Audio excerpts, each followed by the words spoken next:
possibility of a World War III? Some might ask this question over the amount of conflict the U.S. is having with several countries. Some of these countries include North Korea, Syria, Afghanistan, and Russia. On April 4, 2017, Syrian President Bashar Assad released a chemical bomb on his own people in efforts to encourage civilians in rebel-held areas to clear out. His efforts failed and approximately 82 civilians died, 23 of which were children. United States President Donald Trump felt compelled to act on this mass murder, in which he described as a disgrace to humanity, according to USA Today. On April 7th, Trump ordered that 59 missiles be launched at the Syrian airbase that contained supplies to the chemical bombing.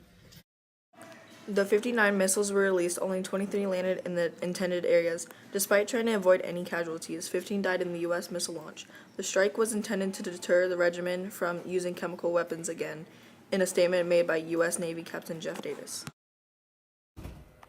Our hearts go out to the ones affected by this tragedy. The conflict between the U.S. and Syria is also causing conflict with Russia. Russia seems to be backing up Syria on the reasoning for the chemical attack, thus causing anger from the U.S. The Russian foreign minister said the relationship between the U.S. and Russia are the most difficult they have been since the end of the Cold War. Thanks, Vivian. In an unrelated story, the U.S. dropped the largest non-nuclear bomb on an ISIS engulfed region of Afghanistan on April 13, 2017. For clarification, Afghanistan President Ashraf Ghani was for this bomb since the U.S. and Afghanistan soldiers are both fighting against ISIS. The massive ordnance air blast bomb, aka Moab, was released on ISIS tunnels and caves that they used to carry supplies back and forth. Approximately 100 jihadi terrorists were killed by this 21,600-pound bomb. If any civilians were killed, it has not been confirmed. Shortly after this bombing, in which President Trump described as another successful job, North Korea released a failed missile launch on April 15th. As you might expect, this was quite an embarrassment for North Korea's Supreme Leader Kim Jong-un. The missile was meant to intimidate Trump, but instead exploded only a couple seconds after it was released. This happened just as American warships were entering the country to deter provocations. The U.S. and China are working together in order to deal with North Korea's weapons programs. What do you already know about what's going on with Syria, Russia, North Korea, and the United States? Between North Korea is trying to make its feelings known. It's a danger. Donald Trump is causing grief between North Korea and the United States, and Syria is causing grief to everybody in the Middle East. How do you feel about the conflict that's going on? Scared. I'm scared of nuclear holocaust. Thank you. So is there a possibility of a new world war? We can't be sure. As you might tell, every country just wants to be overall powerful. Every day, paying students head to the TMS cafeteria to order lunch. But what they don't know is their order contains a hidden surprise. The eye-opener is an insuspicious little lunch tray. The malicious tray distinguishes itself to lay waste onto the environment. And now to our field reporters. What's even more shocking is that TMS and hundreds of its students endorsed this. TMS purchases trays by the thousands to use during lunches. Assuming half of TMS buys lunch, the school could save up to $5,450 over the course of the first school year. With the profound effects of these trays finally exposed, let's see what students have to say about them. I would prefer plastic plates because they are smoother, and if you spill something on it, then it won't soak in like it would on styrofoam plates. And also, you can bite styrofoam plates and it feels crunchy, so I don't like that. I don't want to accidentally eat my plate. Thanks for your opinion, Otarv.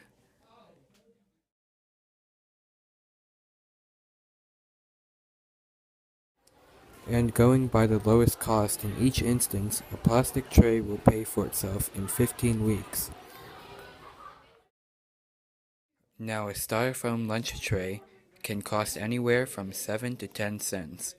A single reusable plastic tray can cost anywhere from $1 to $5.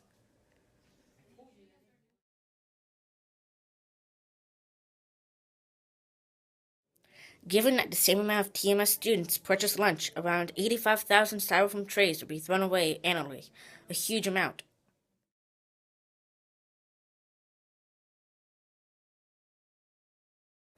Hello, welcome to Roar and Rumble. On today's episode, we will be talking about what Donald Trump, our president, will do with rising concerns in Syria.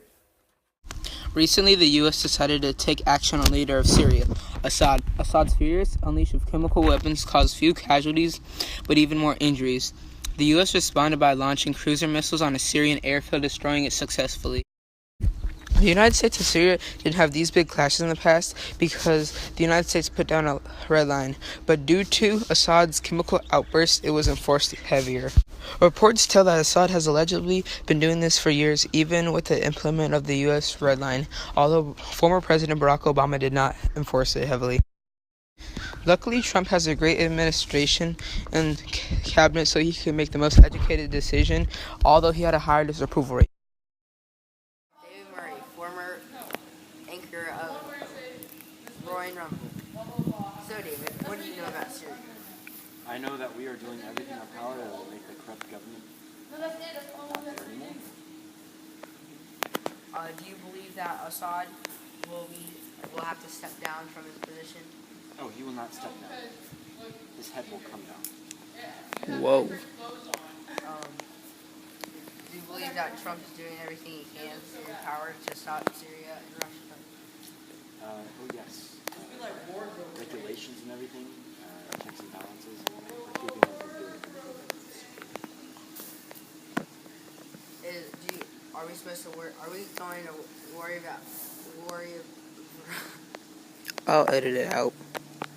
Keep going. Do we need to worry about Russia? I would say yes and no. Russia's unpredictable. But, I wouldn't really worry about it. Just worry about it. What do you know about the red line? I know that we're doing everything in our power to enforce it. The previous administration.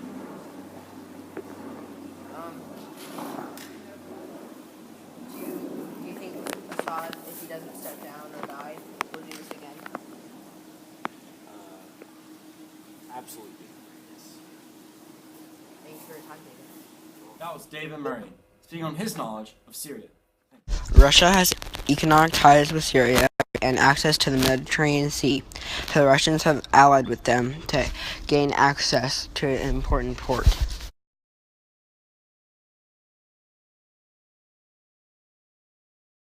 Because America sent cruise missiles at Syria, the relationship between Russia and America has weakened because we tried to intervene. Thank you for being interested in our topic, and we hope we informed you. Hi, Miliana with Roaring Rumble News. Do you think cell phones should be allowed in lunchrooms and classrooms? Lately, we've been thinking of different reasons it could be good and bad to have cell phones, and we've gathered all information so that you can decide. First, we interviewed Vivian. Do you think cell phones should be allowed in lunchrooms and classrooms? For academic purposes, yeah, but for social media. Okay, thank you. Then we asked Madison. Do you think cell phones should be allowed in lunchrooms and classrooms? I think they should be allowed because if you have to call somebody or something really bad like an emergency happens, I think you should be able to have it so that you can immediately get to it instead of having to call the school, and if you're not in the classroom, they have to track you down, find you, all of that. So I think they should be allowed. Okay. Then we asked DJ. Do you think cell phones should be allowed in lunchrooms and classrooms? Yes. First of all, I think that cell phones should be allowed in lunchrooms because it's the kids' free time to just enjoy themselves and be with their friends. And in classrooms, I think it should reward for finishing a test or a quiz, or maybe just free time for the students. Okay. Finally, we asked Ian. Do you think cell phones should be allowed in lunchrooms and classrooms? I think they should be allowed in lunchrooms for entertainment reasons because lunch is boring, and I think that they should be allowed in classrooms because academic reasons where you're allowed sometimes if your teacher says, but I feel like you should just be allowed if it's academic, but if it's social media, then maybe. We put a poll on a website asking our class, should cell phones be allowed? Out of 17 voters, 94% said yes, and 6% said no. We did research online, and according to debate.org, 88% said yes, and 12% said no. Also, according to Boston Globe, 88% of students use their phones in class. 92% of teens report going online daily, and 24% say they do so almost constantly. BYOT, Bring Your Own Technology, is a day in school where you can bring your digital device to school for a project, group assignment, or independent study. Hi, Miliana with Roaring Rumble News.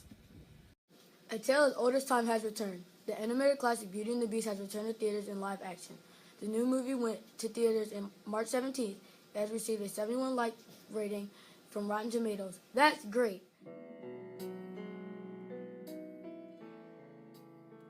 The live-action Beauty and the Beast was a smashing success with high ratings and positive reviews, with the famous actors and actresses like Emma Watson playing Belle. No wonder it got such good reviews. Other characters such as Maurice, Cogsworth, and Lumiere were played by none other than Calvin Klein, Ian McKellen, and Ewan McGregor. You may recognize Emma Watson from the famous Harry Potter movies. You may also recognize Dan Stevens, the Beast, from The Night at the Museum. Have you watched the movie Beauty and the Beast? Yes. What did you think about it? It was very realistic and good. Would you have anything else to add about the movie? Any special things that you thought were really good? I like how they used real actors instead of just animated actors. Okay. Should we move on to the Beast now? Are you planning to watch it? Yes. Do you know what got you interested in watching the movie? I saw the trailer and it looked really good. Okay, cool. Have you watched the movie Beauty and the Beast? No. Are you planning to watch it? Yes. What got you interested in wanting to see the movie? Well, I saw the original one and then I wanted to see the second one. Are you excited about watching the movie? Yes. In the making of Beauty and the Beast, Emma Watson made $3 million upfront, but ultimately made $15 million. Overall, it seems that the movie has received rave reviews from almost everyone. The audience gave the movie an 87% like rate. That's amazing. The movie made billions of dollars due to its success. It made a total of $357 million worldwide. Gamers around the world are into eSports. However, can it be considered a sport? eSports are a popular worldwide phenomenon. Countries such as China, the United States, and South Korea are into eSports. The debate goes on. Are eSports really a sport? Let's define eSports. eSports are defined as the competitive tournaments of video games. Let's compare it to sports. The definition of a sport defines sports as an athletic activity that will require physical prowess or skill. There are plenty of arguments to say esports are a sport and plenty of arguments for esports not to be considered a sport. Plenty of people around the world want esports to be recognized, yet others don't want esports to be even considered a thing. Sports are considered an athletic activity. All definitions of athletic align with relating to an athlete. In esports, the competitors sit in place and play their video game. The only sort of physical activity in esports is moving your hands or feet. For this reason, that is why people are debating whether esports are a sport or not. Before we go further, decide, are esports really sports? Do you believe that gaming is a sport just as much as football, baseball, and basketball? Let's start. A few people do not believe esports are sports. This is due to esports having no real athletic activity. Esports may be competitive, however, they don't require physical activity with the entire body. Comparing esports to sports is similar to comparing a sloth to a tiger. That is why so many people are against the idea of esports being a sport. There are reasons esports could possibly be considered a sport. After all, the esports industry is massive. Sports are competitive, and so are esports. That is the biggest reason people want to defend esports as a sport. Esports are competitive and worldwide similar to sports. Just like normal sports, esports have plenty of people watch. Each team has fans, advertising, and best of all, profit. Both sports and esports have plenty of similarities. What do you think? Should esports really be considered sports or have their own label?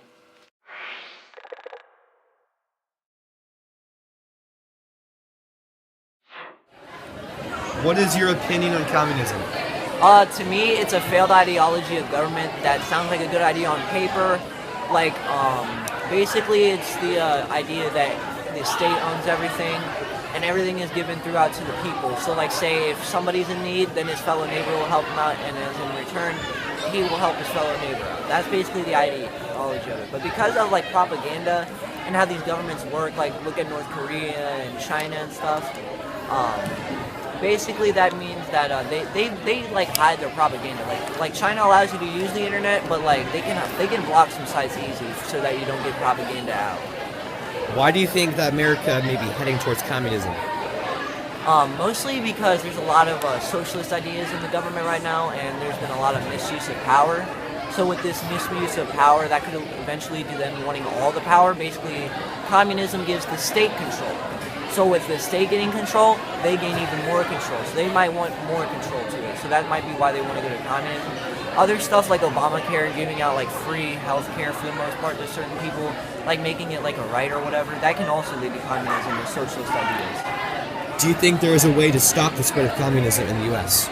Through the American people with power from the government, yes, but that is no way to. There's no way to stop it through the government or people, because that's a violation of freedom of speech. So there's no way you can like stop it right now. But through the government and like getting communists elected and stuff, I feel like you could stop that. Say make a rule or whatever where it says you can run for like president no matter what, as long as you're not like for like any other government like unless it's capitalist. What is the best type of economy? To me, it's capitalism because that's a free market system, and it basically gives you like more freedom throughout and stuff, and you earn for yourself, and you get income equality, which inequality. Basically, that means that you're gonna work for yourself, and the other people are gonna work for themselves. So if it's who can work the hardest, all right, you gotta work for yourself. So with other governments and stuff, it kind of promotes a laziness kind of way with socialism and communism because capitalism makes you work for it. So that's why you get taught to say please and thank you, because you gotta be like cherished for what you earn. Socialism, you're just basically saying what more am I dedicated to or whatever, because the government gives you supplies in socialism. It's the same thing with communism, but a little like more poor. And fascism is just complete military control, dictatorship. You have nothing you have no freedom of rights. It's all governmental power. It's just that's. Last question: do you think America may be in danger of a communist takeover? If it continues down the path it is, and it keeps installing more socialist ideas and having more like greedy, hungry people who want control over things, it could potentially get to communism in the future, possibly the near future. So let's hope that doesn't happen. All right. Thank you.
Thanks for tuning in to today's news.